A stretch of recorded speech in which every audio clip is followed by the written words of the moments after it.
Oke, selamat malam Pak Adit. Kami dari kelompok 6 yang terdiri dari Sandy Gunawan, Maria Immaculata, Steven Marcelino, Elizabeth Arlina, dan Vian Anggara. Di sini kami akan menjelaskan tentang studi kasus. Next. Studi kasus yang pertama adalah larangan memakai cadar di UIN. Next. Latar belakangnya, yang pertama, cadar merupakan kain penutup kepala atau muka yang dikenakan oleh sebagian wanita muslimah yang biasa didengar dengan istilah niqab.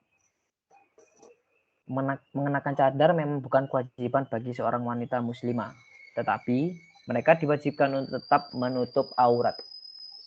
Wanita bercadar seringkali diidentikan dengan orang Arab atau Timur Tengah. Padahal memakai cadar atau menutup wajah bagi wanita adalah ajaran Islam yang didasari dalil-dalil Al-Quran. Sehingga tidak benar anggapan bahwa hal tersebut merupakan sekedar budaya Timur Tengah. Next. Ya, di sini ada poster dari larangan memakai cadar di UIN. Isinya di sini ada eksklusivitas yang berisi jika eksklusivitas mahasiswa bercadar di latar belakangnya pemahaman transnasional, pembinaan akan dilakukan. Lalu ada kenyamanan. Mahasiswa diizinkan menggunakan cadar jika alasannya demi kenyamanan dan kesehatan. Lalu ada alasan yang berisi alasan memakai cadar mulai dari kenyamanan, proses hijrah, tuntutan syariat, serta ajaran tertentu. Oke, selanjutnya dijelaskan oleh Steven Marcelino.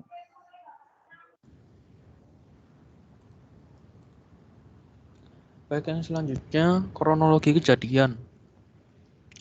Jadi Universitas Islam Negeri melarang mahasiswinya untuk menggunakan cadar. Awalnya sebanyak 42 mahasiswi dikumpulkan lalu diklasifikasikan jurusan asal dan sebagainya. Setelah itu mereka diminta untuk mencabut dan melepaskan cadar yang mereka gunakan pada saat berada di kampus. Sebelumnya rektor mengadakan rapat untuk membentuk tim konseling. Nah, tim konseling ini terdiri dari dosen dari bagian disiplin. Tim tersebut akan memberi mahasiswa yang bercadar penyuluhan sebanyak 90 kali. Jika sampai 9 kali mereka masih menentang dengan maksud masih bertahan memakai cadar, maka rektor dari Universitas Negeri Islam akan mengeluarkan mereka dari kampus.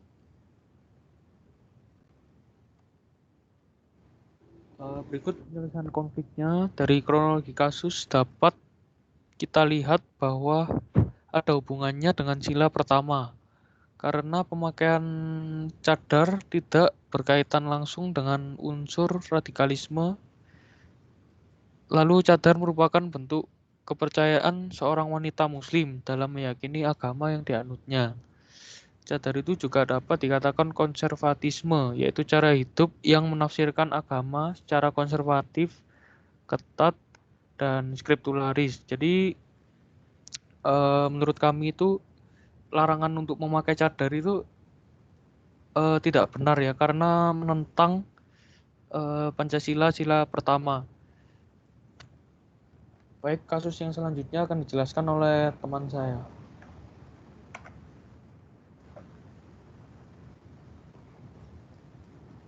Untuk kasus yang kedua, kami mengambil kasus pembulian yang terjadi pada siswi SMP Muhammad Butuh di Purworejo. Next slide.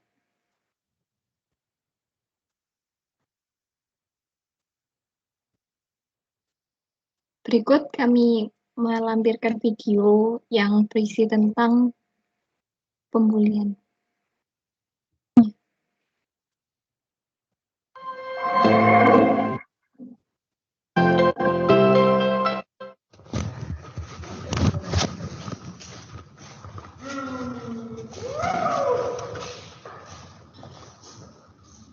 Padahal mah tatanan gratis. Tur kono buruan kok malah. Muncul. Padahal kan yo video cek. Benceng kok video cek. Halo. Iya. Ya, pagi ini Kepala Dinas Pendidikan Provinsi saya minta datang ke Purworejo di Kecamatan Butuh, sudah bertemu dengan orang tua si korban dan si korban ada trauma begitu karena orang tuanya buruh, kita kasih santunan.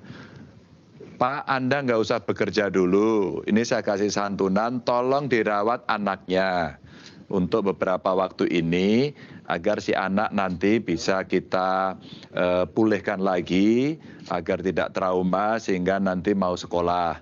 Polisi sebenarnya dari kemarin juga sudah memproses, maka saya hanya titip kepala sekolah, guru, orang tua atau wali murid diajak bicara semuanya.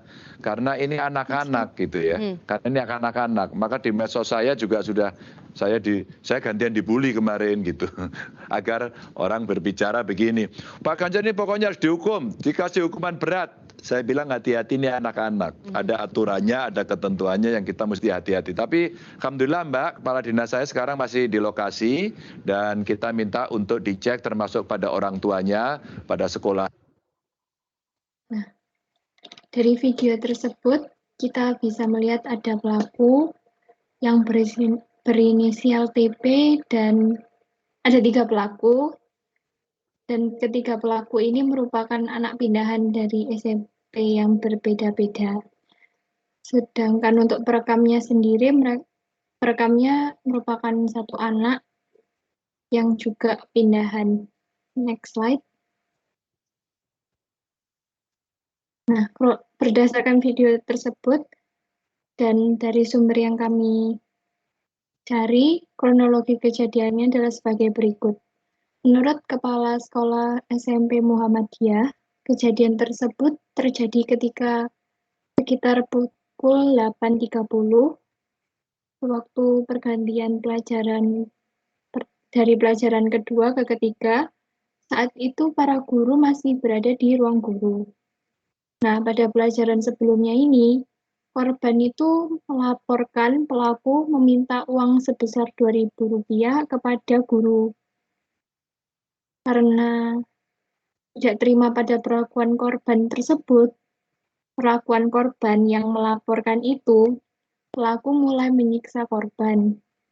Nah, dari video tersebut bisa dilihat 3 laki-laki itu memukul korban di tangan dengan gagang sapu dan memegangnya.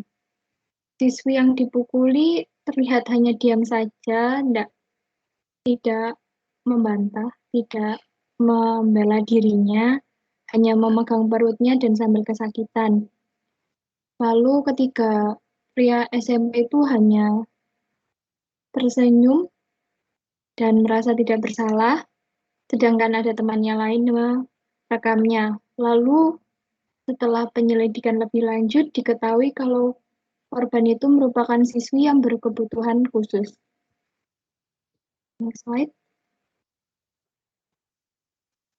Nah, setelah itu video itu mulai viral dan konflik mulai muncul. Kepala sekolah mengharapkan kejadian ini dapat diselesaikan secara keluargaan.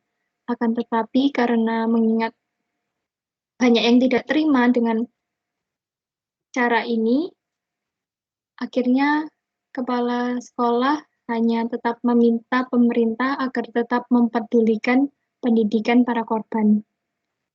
Akhirnya, polisi menetapkan pasal 80 UU RI nomor 17 tahun 16 tentang pergantian UU nomor 1 tahun 2016 tentang perubahan kedua atas UU nomor 23 tahun 2002 tentang perlindungan anak dengan ancaman hukuman 3 tahun 6 bulan.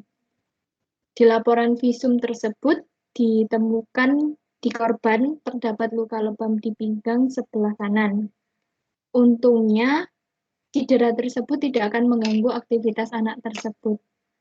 Pada akhirnya, keluarga korban juga diberi uang santunan dan diberi pembimbingan agar mau kembali ke sekolah. Pemerintah juga mengharapkan agar korban dipindahkan ke sekolah khusus agar kejadian ini tidak terjadi lagi. Selanjutnya, hubungannya dengan Pancasila akan dilanjutkan dengan teman saya.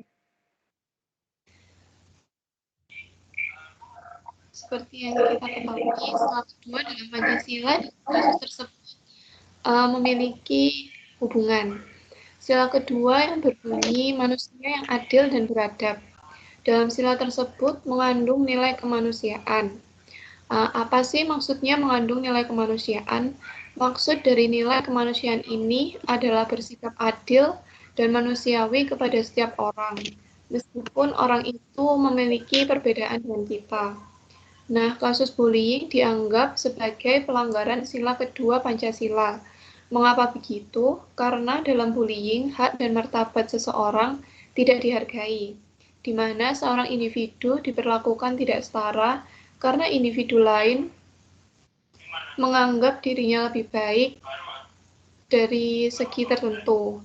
Maka dari itu, menurut kami bullying termasuk ke dalam pelanggaran sila kedua.